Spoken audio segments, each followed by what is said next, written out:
Hello, my friends. My name is Gosha. This is Cosmic Agency, and this is another episode of Mini Topics. I'm going to make this Mini Topics episode a bit faster than maybe normally, because in the Spanish version of it, I'm going to add a message from a Dr. Alex, which is a Spanish doctor who has been supporting us throughout this whole time period of the medical problem in the world. So he's giving a message. So not to make the Spanish one too long, I'm going to include a little bit fewer mini topics here for this one. And it's going to be very short section of mini topics, and then a question I had about the souls, you'll see, then the social structure of gender in Taygeta, and then there's something short, metaphysics versus science, how it is seen by the Taygetans, and then fallen angels, fallen angels. And that's it for this mini topic. Don't worry, I have many more accumulated. So let's go. The first mini topic is about menopause. Robert asked a question if menopause exists in Taygeta, and Athena here responded there is no such a thing. What there is that many women, almost all of them, can control their menstrual cycles mentally, but menopause as such does not exist. If you want to know more about the reproduction system and all these menstruation topics, then go to the section on the website called Attaché English, and there is a transcript. Anneka is talking about this topic in detail. Now, just a curious fact, for those of you who are maybe a bit newer to the channel, I remember that SWARUU actually couldn't control mentally her cycles very much. She could control other things, but for some reason she couldn't control her menstruation, and she was suffering from it quite a bit, I remember. Okay, another question about the reproductive system, and all these topics are from this year, some point this year. They are not super fresh, but they are fresh enough and valid enough. Okay, question from the follower. Robert says, what can the Illyrian woman control of her reproductive system? And Athena responded, the highly conscious and spiritually advanced woman in touch with her body can control ovulation and thus menstruation. There is no impediment for an earthly woman to do the same. If she doesn't achieve it, it is more of a problem of perception and sub- and unconscious programming than a problem of being on Earth. Yes, it can be done, controlled, and it is known that many have done it, talking about Earth women. Okay. Now, the next mini topic is about India and vegetarianism, because in the topic of the veganism, which by the way is only one of the Kabbalah's agendas here, it has been mentioned that veganism is used to decrease the population. And then someone asked, well, in India, 40% of people are vegetarian and the population doesn't seem to be decreasing, even though I haven't seen the numbers myself. So I don't know what the statistics are like there. And Yaski responded this way. The agendas add up to achieve a big one. It's not just that the veganism specifically is targeting population reduction. It's just one of a big amount of different agendas that has that as a target. One agenda is not enough, she says. That's why they use veganism and link it with others, with GMOs, with food additives, with the whole gay and lesbian agendas here being pumped into the human society, with medicine and pesticides and with chemtrails. So all the agendas together make a big impact. You can't look at just one in isolation. They add up. And that's why people cannot see what's going on, because everything is compartmentalized and they are looking at every single of these issues separately and they cannot connect them. Okay, next mini topic is when I was in Poland, my mom, she was learning accordion and she wanted to know, this was funny actually, I asked her, because she knows I'm talking to the Taygeta team, and I told her, here you have next to you a person, me, who is talking to them, and you can ask any question you want, I will pass it on. So many people want to have their questions passed and you don't take this opportunity. And she's like, I don't know what to ask. So finally she came up with a question and she asked, do they have accordion? So Athena, he responded, the instrument itself here, no. But if it does exist, it is extracted. I have never seen it outside of Earth, as opposed to the piano, organ, and stringed and brass instruments that are found elsewhere. However, important, that is as far as I know. I do not know if it exists elsewhere, and I recognize that it is very likely that it does, because there are so many civilizations, who knows what they are doing there really. Okay, next topic is now a normal mini topic, not so mini, and it's about souls on Earth. And this question came from me, because it was said in one of Mari's videos that only the most advanced and strongest souls enter here. And she said that to empower the people so that they understand they are strong, they knew what they were doing.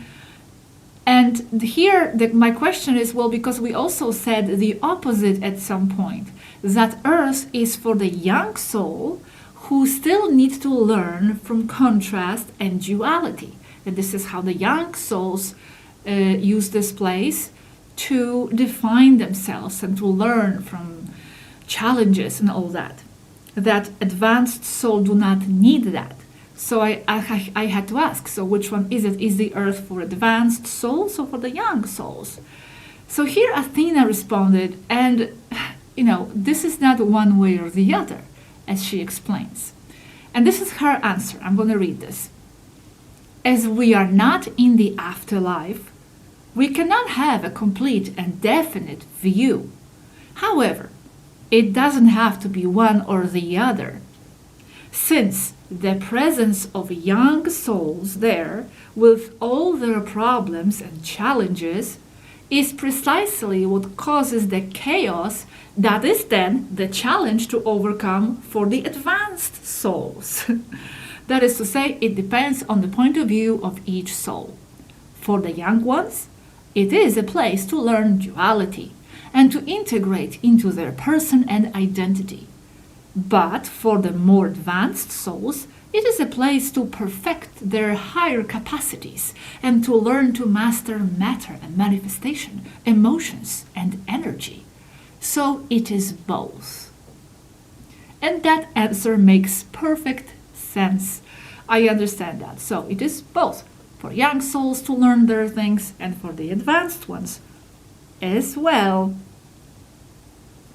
Now, this topic has been mentioned before, gender social structure in Taygeta, but here Robert is talking to Yaski a little bit about this.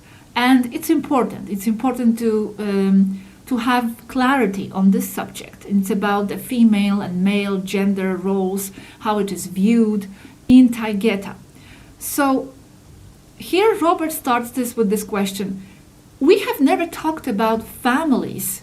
We have never talked about what families are like in Taygeta. Have we?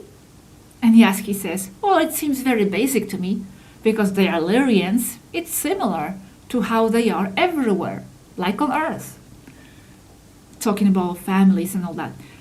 It's just that in Taygeta, everything is loaded to the feminine side in terms of politics and in terms of social structure, because men are more interested in action and creativity or art, generalizing.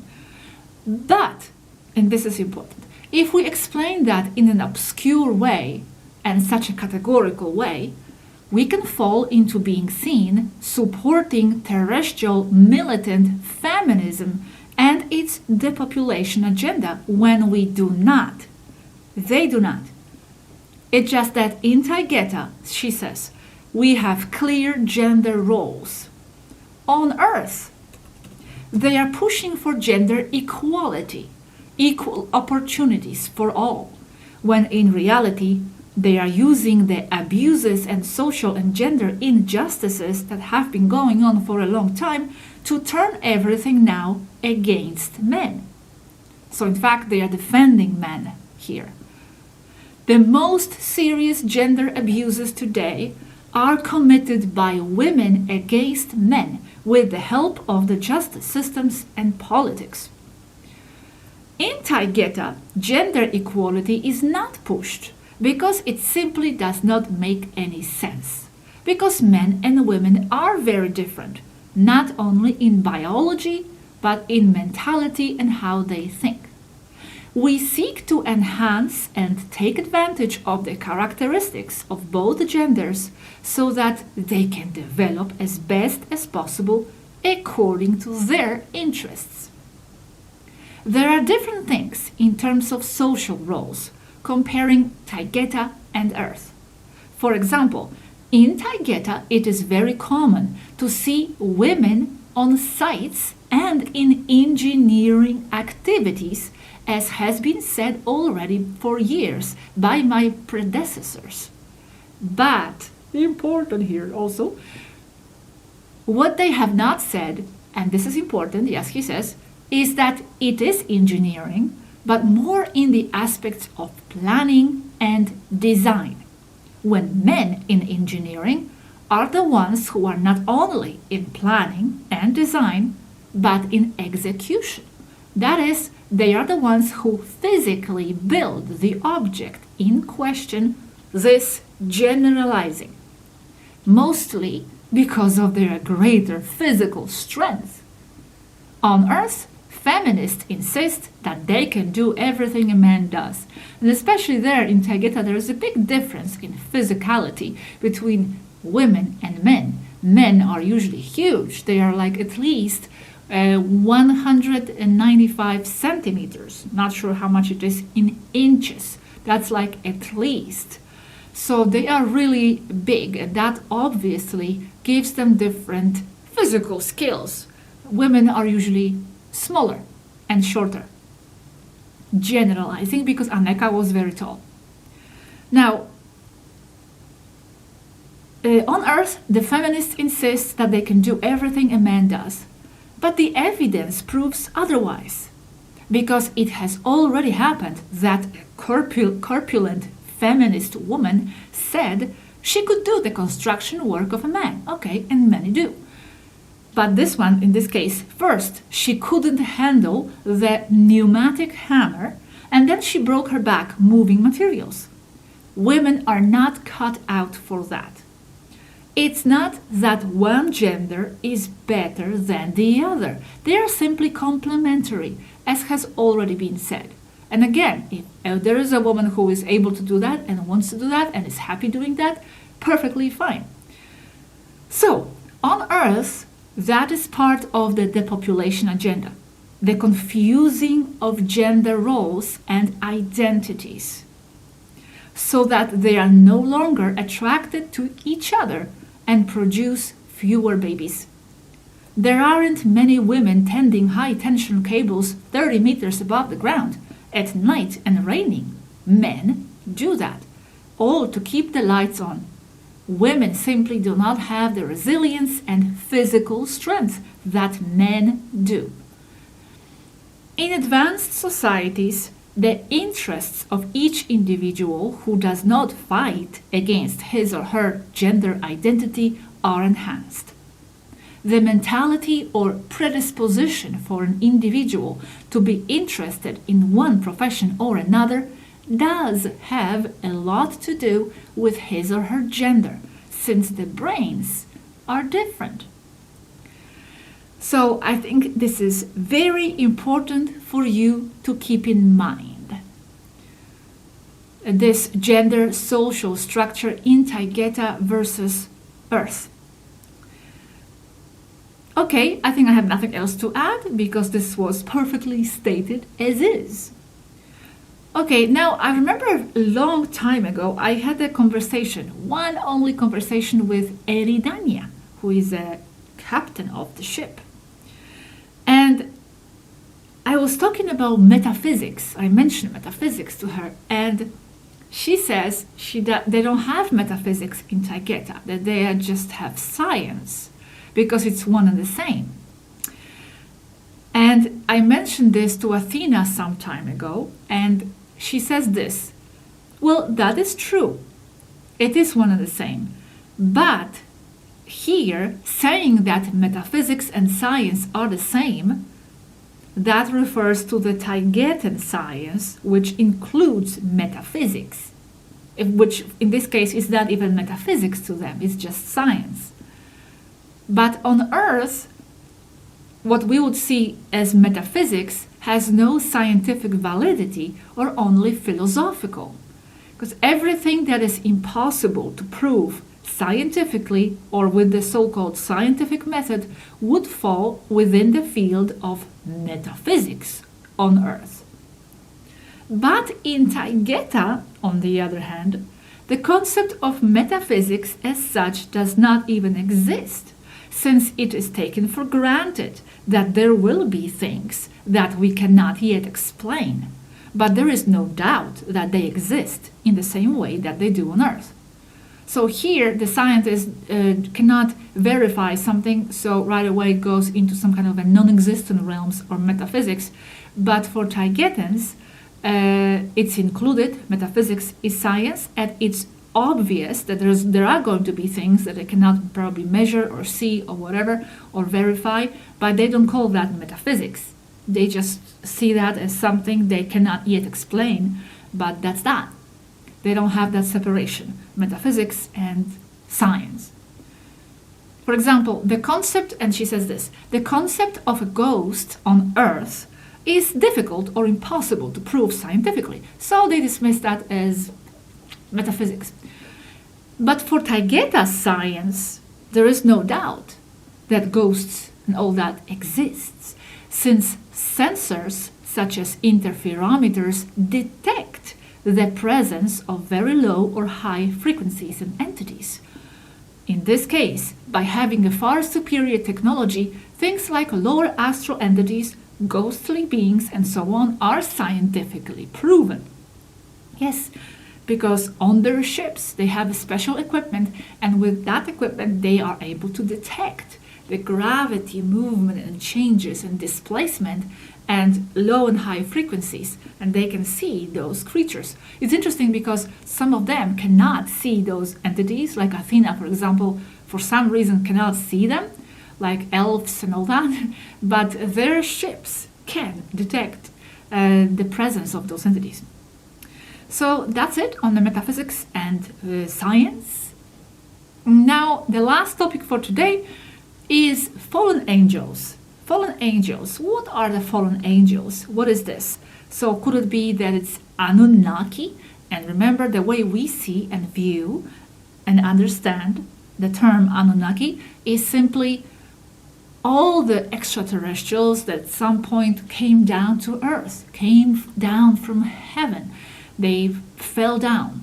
So they fell, not alone. So Anunnaki, we do not see them as just some kind of reptilian evil creatures, but we see Anunnaki as all extraterrestrial races interacting and being here present on Earth at some point in the past of human history, and that includes Taygetans.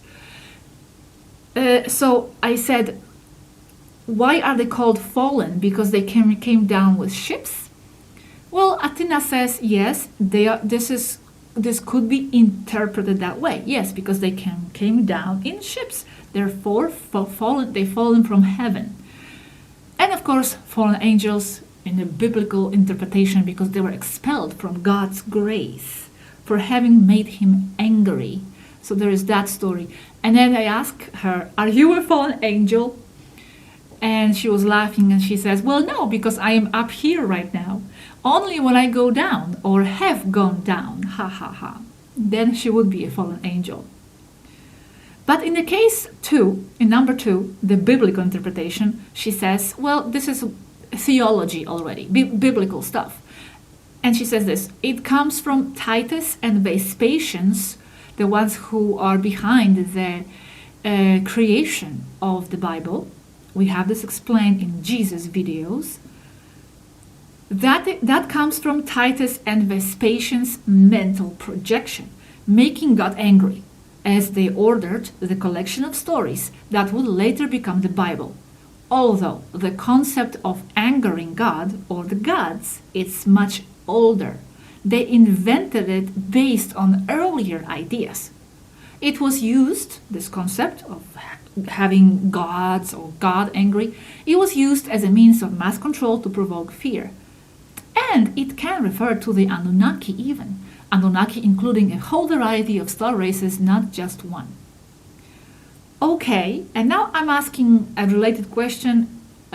All names ending with L are Taygeta, like Kalel, Zael, Gabriel, etc.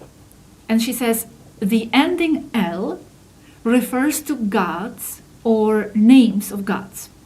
This ending is used in many star cultures, but it is true that in the Pleiades is where it is most used, in the whole Pleiades.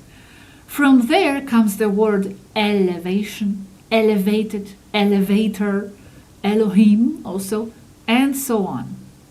And I say, okay, but you said it refers to gods or names of gods, but gods in the context of how it was understood by the humans before, since obviously they're not gods, they are extraterrestrials.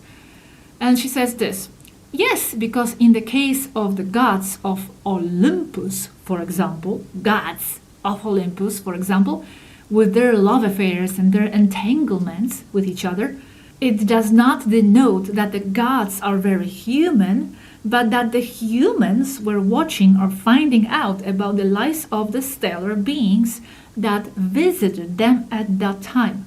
However, it is not known how much of that is true and how much is just exaggerations or cream thrown in by the humans.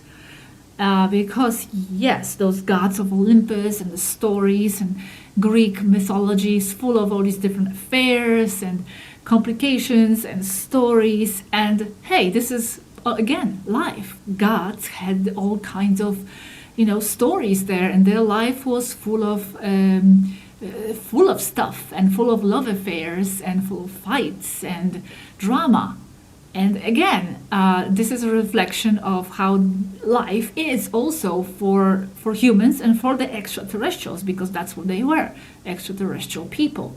Now, at some point in the past, we mentioned that we are going maybe to make a video about the Taygetan presence in Greece, like in Greek mythology and all that. And we don't have any information on that at this point.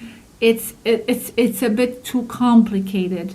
And I don't even understand, or I don't remember exactly what Athena told me, why it would be too complicated to go into right now. But something along those lines was mentioned, that it would be just too much to go into at this point.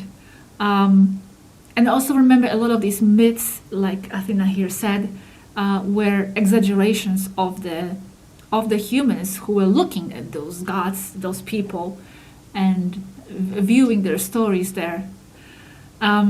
So we don't know how much of that is true, how much not. I will have to ask again if we could maybe talk about it at some point, but I don't think we are going to get into it anytime soon. They have been very busy recently in general, with the whole 13 thing and the Federation and all that. But let's hope we can resume at some point, deepening certain topics that are still in our minds to deepen. Okay, I know this wasn't very long, but at this point in Spanish, I'm going to have a Dr. Alex's message, which is like 10 minutes. That's why I cannot make this too long. I'm going to see you again. I'm going to see you again for the next series of mini topics and many other videos in the making as well. And I have to continue with the Interstellar series. And the next one will be about Susie. And also let's hope I can add more info about Super Susies. Thank you for watching this one. And I'm going to say goodbye at this point. And I will see you in the next video again